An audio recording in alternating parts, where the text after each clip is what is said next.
Hello, my fellow Canadians. The list has grown from 35 topics to 60 plus. Today I thought it would be good to do the NAFTA agreement between Canada and the United States initially. And we'll expand it, and I'm going to try and do this in a nutshell, under 10 minutes. I don't know how many of you have ever read the original NAFTA agreement that the former multi-millionaire Mulroney put through with Reagan in the United States, so that Canada and the United States would have great prosperity. That's what he promised, right? He promised prosperity, jobs. Oh, it would be amazing what would happen. So with the prosperity, Brian immediately began to do a few things. He began to sell off Petro-Canada, the only Canadian oil company that actually created jobs in Canada and was Canadian owned and operated. The money from Petro-Canada went to the bank account in Ottawa. Tidy sum of money going in every month. And it was shared across the country, of course, because there were lots of jobs and lots of Petro-Canada stations. First thing he did was begin to disassemble that and get rid of it. That was the beginning of his prosperity. We know as a result of getting rid of Petro-Canada, amongst other things in Canada, Brian had to introduce the GST, the gouge and screw tax, to try and make up for some of the money that now Ottawa was losing, and the provinces were also losing.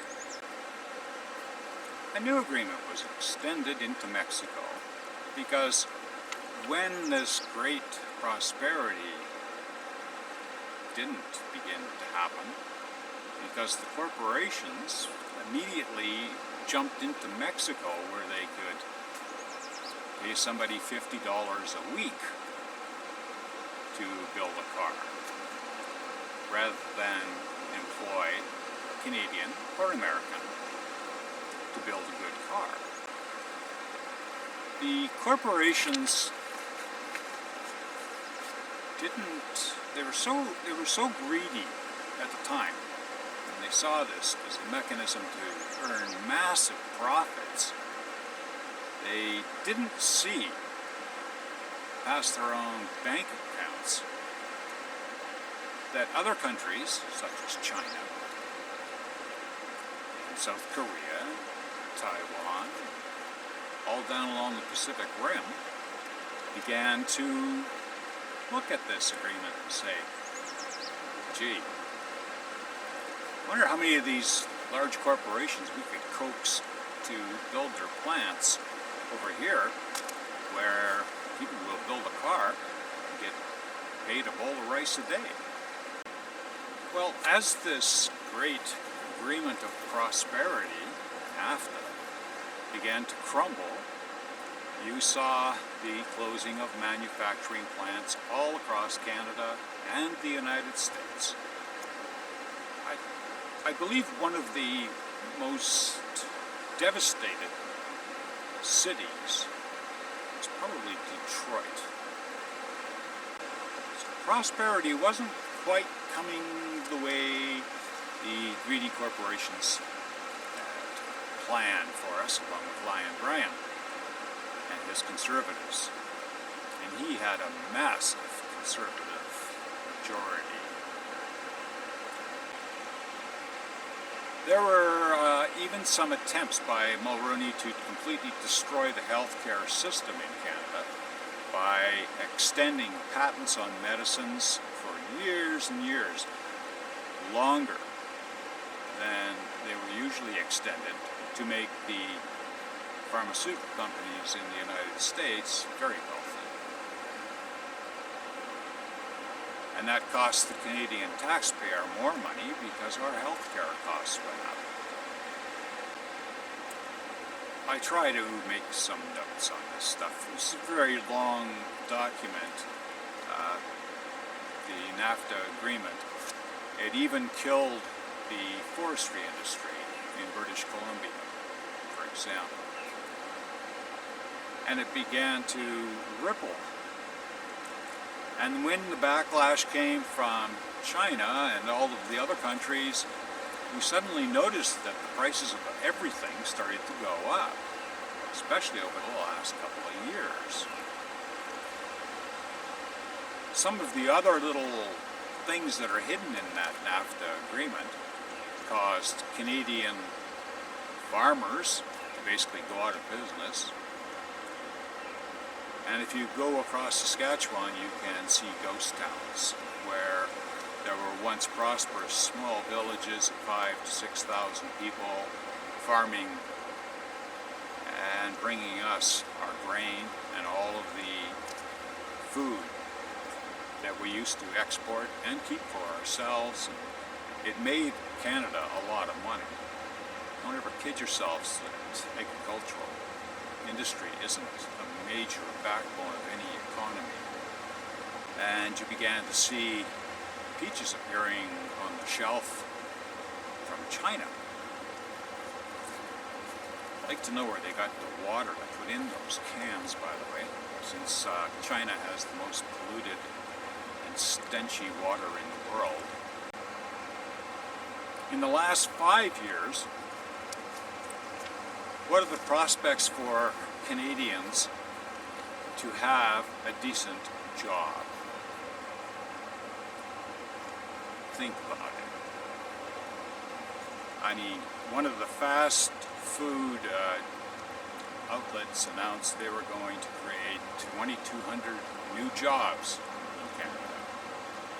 Those are jobs that pay minimum wages, and usually you work for 20 hours a week. So if you can live on $160 a week, bless you. The NAFTA agreement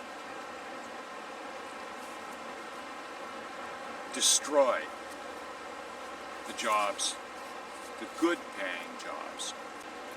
It also destroyed with it one of the places where we should be spending a ton of money, and that's in education.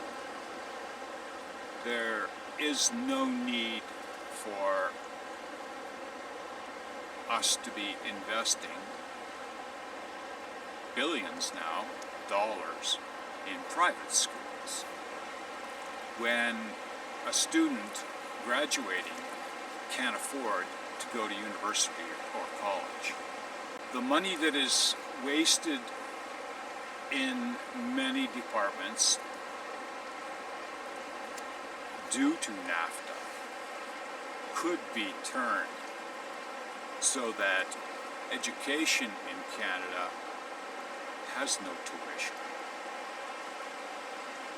In college and university, if you want to go, you go. Doesn't matter how wealthy you are or how poor you are in finances. You go. If your grades are good, you go. This is the backlash that is caused from this agreement. Not very well thought out on our part.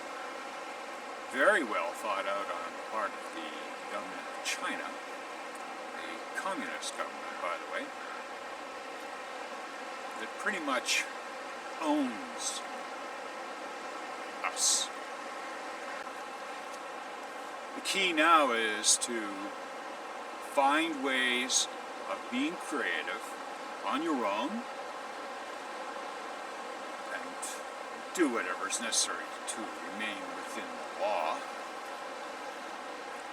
Although the underground economy must be probably equal to the GDP of Canada right now. That's the backlash from NAFTA. So much for that. We can grow our own, you know. That, friends, is NAFTA in under 10 minutes. Tell your friends. It's very Canadian.